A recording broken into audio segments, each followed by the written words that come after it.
ప్రభునందు ప్రియులైన సహోదరి సహోదరులారా, మన ప్రభువును రక్షకుని యేసుక్రీస్తు వారి అత్యంత పరిశుద్ధమైన నామములో ఈ ఉదయకాలపు శుభావందనాన్ని మీకు తెలియజేస్తా ఉన్నాను.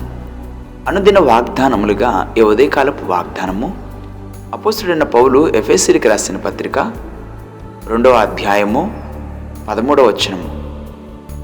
అయినను మునుపు దూరస్తులైన మీరు ఇప్పుడు క్రీస్తు యేసునందు క్రీస్తు రక్తము వలన సమీపస్తులై ఉన్నారు.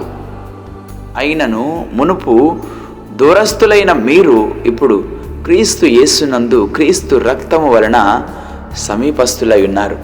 ఈ వాగ్దానం మనం విన్నప్పుడు ఒకప్పుడు మన స్థితి ఏమిటో, ఇప్పుడు మన స్థితి ఏమిటో, ఒకప్పుడు మనం ఎలా ఉన్నామో, ఇప్పుడు ఎక్కడున్నామో, ఒకప్పుడు దేవునికి మనం ఎంత దూరం అయిపోయామో, ఇప్పుడు దేవునికి ఎంత సమీపస్తులకు వచ్చామో ఈ వాక్యం చాలా స్పష్టంగా తెలియజేస్తూ ఉంది.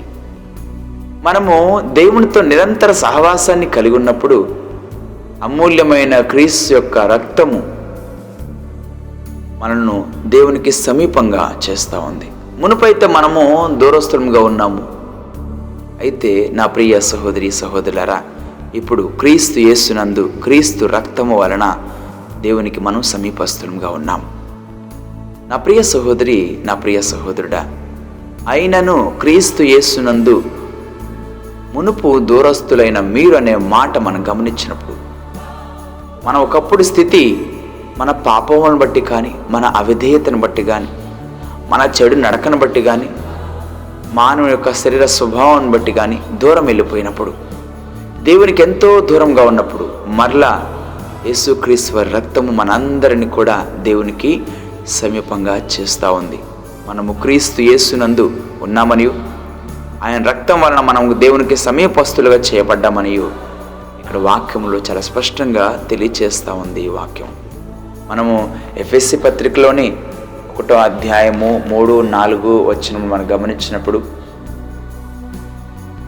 మన ప్రభు అయిన యేసుక్రీస్తు యొక్క తండ్రి యొక్క దేవుడు స్తుతింపబడునుగాక.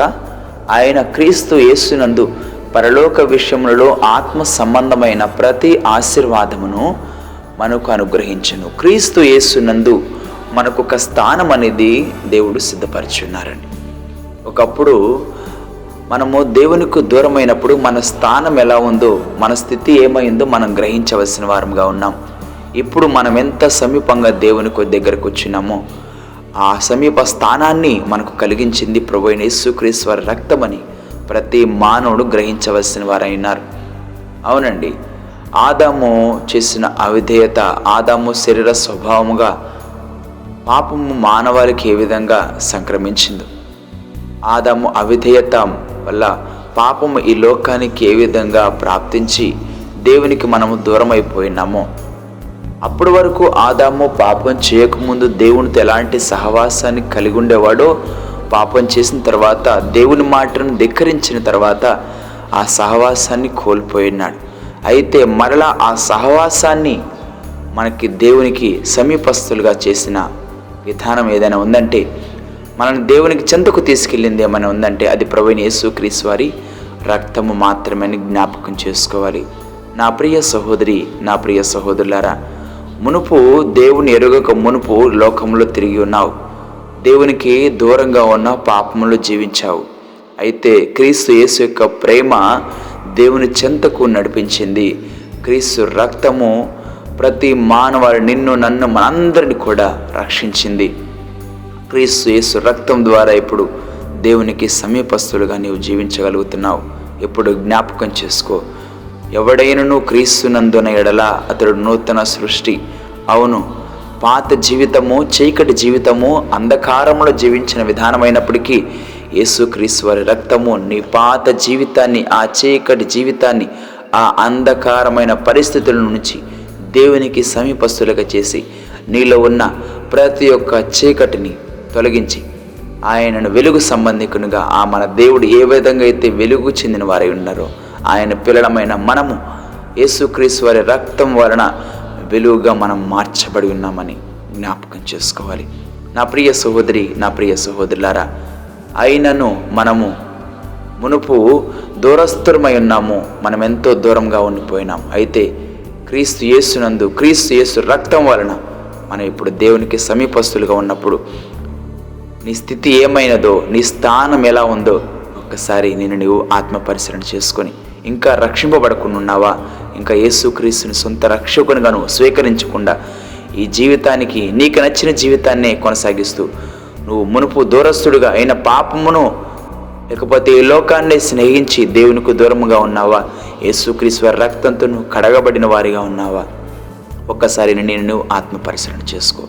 దేవునికి సమీపంగా వచ్చి ఆయనలో శాశ్వతంగా నివాసం ఉండాలని ఆయన యొక్క ప్రణాళిక, ఆయన యొక్క ఉద్దేశం. దేవుడు వాక్యం ద్వారా నిన్ను ఆశీర్వదించి బలపరచునుగాక. ఆమేన్. ప్రార్థన చేసుకుందాం. మహాపరిశుద్ధుడా, మా ప్రియ పరలోకపు తండ్రి, మీ ఘనమైన శ్రేష్టమైన పాదాలకు వేలాది వందనాలు, స్తుతులు, స్తోత్రాలు తెలియజేస్తూ ఉన్నాం.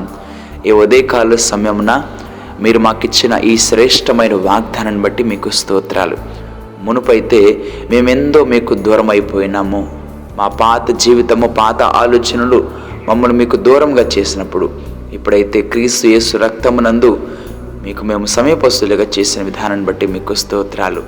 నాయన, ఇంతటి గొప్ప స్థానాన్ని, ఇంతటి గొప్ప ఆధిక్యతను, ధన్యతను మీరు సర్వ మానవాళికి అనుగ్రహిస్తున్న విధానాన్ని బట్టి మీకు స్తోత్రాలు. ఇంకా మీకు మేము దూరమస్తులుగా కాక మీకు సమీపస్తులుగా, మీకు చెందిన బిడ్డలుగా ఉండే కృపణ దయచేయమని, ఈ వాక్యం ద్వారా మీ బిడ్డలైన వారిని మీరు బలపరచమని, మా ప్రభువును మీ ప్రియ కుమారుడైన యేసుక్రీస్తు వారి అత్యంత పరిశుద్ధమైన నామంలో స్తుతించి ప్రార్థించి వేడుకుంటున్నాం తండ్రి. ఆమేన్. ప్రభునందు మీ అందరికీ హృదయపూర్వక వందనములు.